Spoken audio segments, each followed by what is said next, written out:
Good morning class. पिछले दिनों हमने लाख की चूड़ियों के अग्रिम भाग का पठन किया था।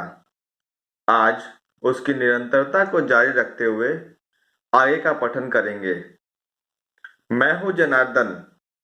काका आपके पास से गोलियां बनवा कर ले जाता था। मैंने अपना परिचय दिया। मैंने अर्थात लेखक, जो उसके गांव बहुत दिनों बाद घूमने गए थे। बदलू फिर भी चुप रहा, मानो वह अपने स्मृति पटल पर अतीत के चित्र उतार रहा हो।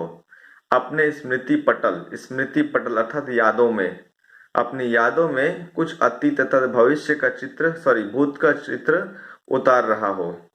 और तब वह एकदम बोल पड़ा, आओ आओ लला, बैठो। बहुत दिन बाद गांव आए। हाँ, इधर आना नहीं हो सका काका, मैंने चारपाई पर बैठते हुए उत्तर दिया। फिर कुछ देर बाद दो शांत फिर कुछ देर फिर शांति रही, अर्थात दोनों के बीच में कोई बातचीत नहीं हुई। मैंने इधर उधर दृष्टि दौड़ाई।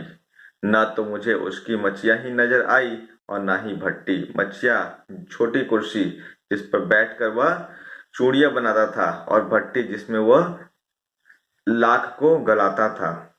आजकल काम नहीं करते काका? मैंने पूछा। नहीं लला, काम तो कई साल से बंद है। मेरी बनाई हुई चूड़ियां कोई पूछे तब तो।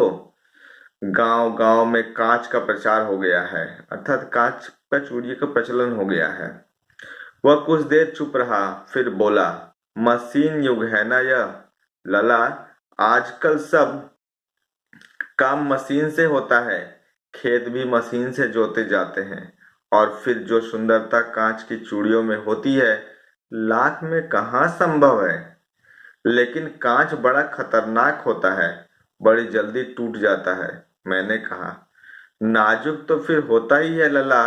कहते कहते उसे खांसी आ गई और वह देर तक खांसता रहा। मुझे लगा उसे दमा है। अवस्था के साथ साथ उसका शरीर ढल चुका था।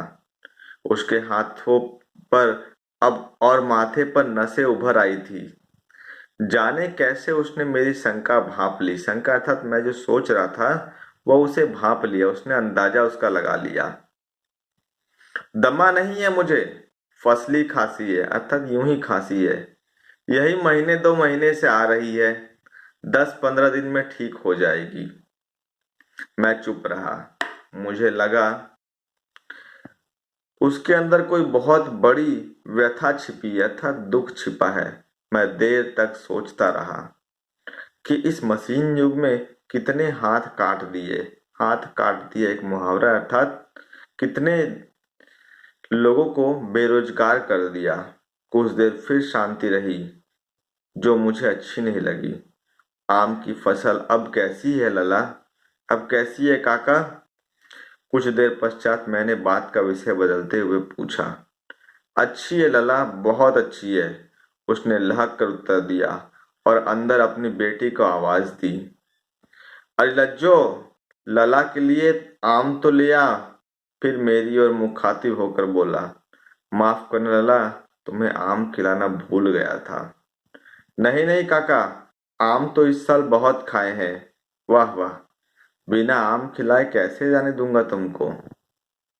धन्यवाद। आज इतना ही। अगले दिन इसके आगे का पाठन का पठन करेंगे।